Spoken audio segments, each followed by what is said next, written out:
యమాగొన్నాడు లొట్ట లొట్ట అది మంచి ఫిగర్ అమ్మాయి వచ్చింది. బాగానే ఉండిద్దా?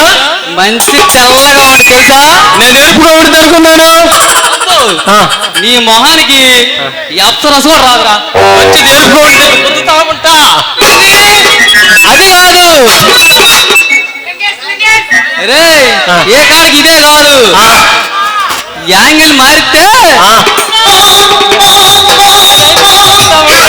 అర్థమైందా? అర్థమైంది. నీ కింద గుర్తుతా ఉంటా.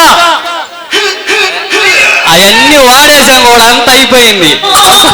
నేను వాడుతున్నాను, ఇప్పుడు వాడతా.